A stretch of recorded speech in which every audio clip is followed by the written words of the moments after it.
On the morning of December 25, 1945, a family in the hills of West Virginia stood in the snow and stared at a pile of smoking ash where their home had stood the night before. 9 children had gone to sleep that night. 4 made it out alive. 5 simply vanished. No bones, no skulls, no fragments of teeth. Nothing that a fire that size should have left behind, according to the very men sent to investigate it. For the next 44 years, a mother refused to bury her children because she did not believe they were dead.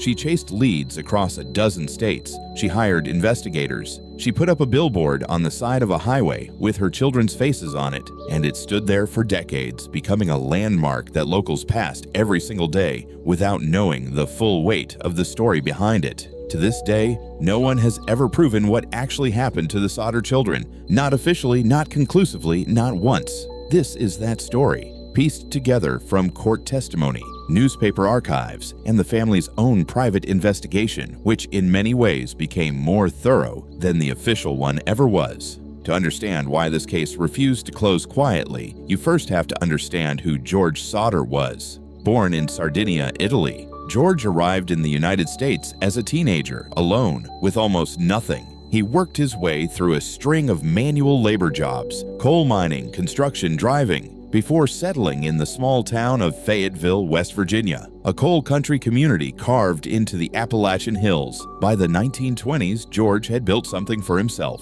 He started a trucking company, hauling coal and building materials across the region. He married Jenny, a woman of Italian descent herself, and together they had 10 children, one of whom died in infancy. 9 survived into the 1940s: Marion, John, George Jr., Maurice, Martha, Louis, Jenny Jr., Betty, and Sylvia. Some already teenagers, some barely toddlers. By all local accounts, George was a hard-working man, well-liked, if a little sharp-tongued when it came to politics.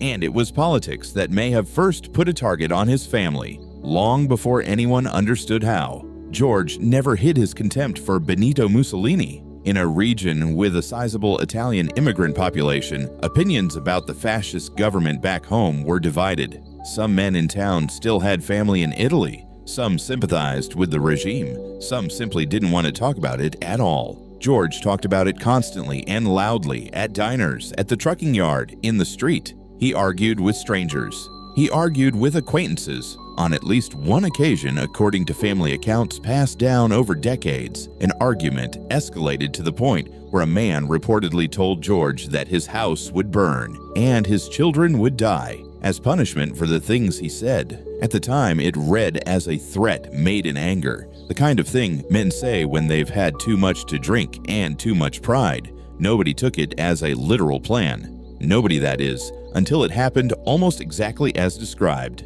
In the months leading up to Christmas 1945, 2 encounters stood out to the Sodder family, though neither seemed significant at the time. The first was a life insurance salesman. He arrived at the Sodder home to try to sell George a policy, standard business for the era when door-to-door insurance sales were common. George declined. According to Jenny's later recollection, the salesman didn't take the rejection well. He allegedly told George that his house would burn and that his children would be destroyed for the things George had been saying about Italy and about Mussolini. It's worth noting this claim comes primarily from family testimony, since the man was never definitively identified or located afterward. But the family was consistent about the encounter for the rest of their lives, and it became one of the central pillars of their belief that the fire was not an accident.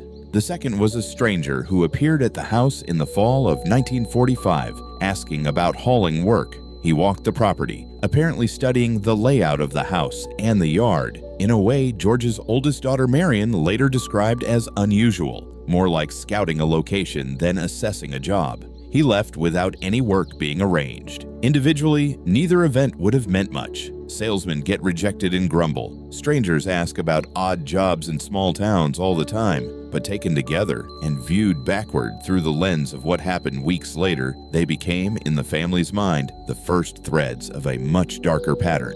On the evening of December 24th, the Sodder household was doing what most American households do on Christmas Eve, winding down after a day of preparation, with younger children too excited to sleep and To understand the Sodder case fully, it helps to step back from the fire itself and look at the world the family was living in during the early 1940s, because it was not an ordinary time to be an Italian immigrant in the United States. When the U.S. entered the Second World War in December 1941, Italy stood among the enemy nations alongside Germany and Japan. Almost overnight, hundreds of thousands of Italian-born residents across the country, many of whom, like George Sodder, had lived in America for decades, were legally reclassified as enemy aliens. Curfews were imposed in some regions. Travel restrictions applied. A number of Italian nationals, particularly along the West Coast, were relocated or detained in a smaller and less remembered echo of the internment that Japanese Americans experienced on a much larger scale. West Virginia was not a coastal state, and its Italian immigrant population, concentrated in coal country, was not subject to the more severe restrictions seen elsewhere.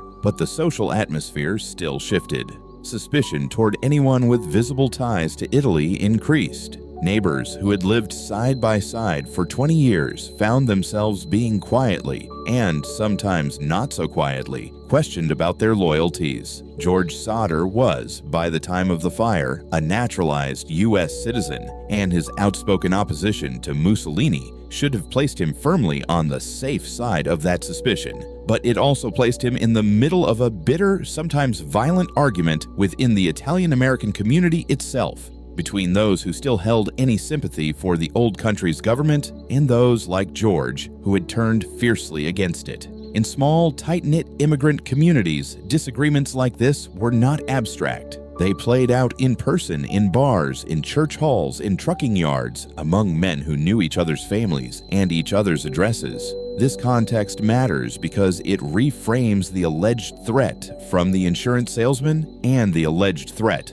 from the earlier argument not as isolated, almost cartoonish villain lines, but as something that fit a real and volatile social pattern of the moment. A period when political anger within immigrant communities sometimes did turn into real-world intimidation, arson, and violence, particularly in coal regions where labor disputes, ethnic tension, and wartime paranoia were already running high. None of this proves what happened on December 24th. But it explains why the Sodder family found the political retaliation theory not far-fetched, but disturbingly plausible, because they had already been living inside that tension for years. The 5 children who vanished that night are often referred to collectively, the 5 missing Sodder children, in a way that can flatten them into a single tragic statistic. It's worth pausing on each of them individually, using what family accounts and later retrospectives have described of their personalities. Maurice, around 14 at the time, was remembered by surviving siblings as the responsible one among the younger boys, often looked to by his younger brothers and sisters to settle disputes or organize games.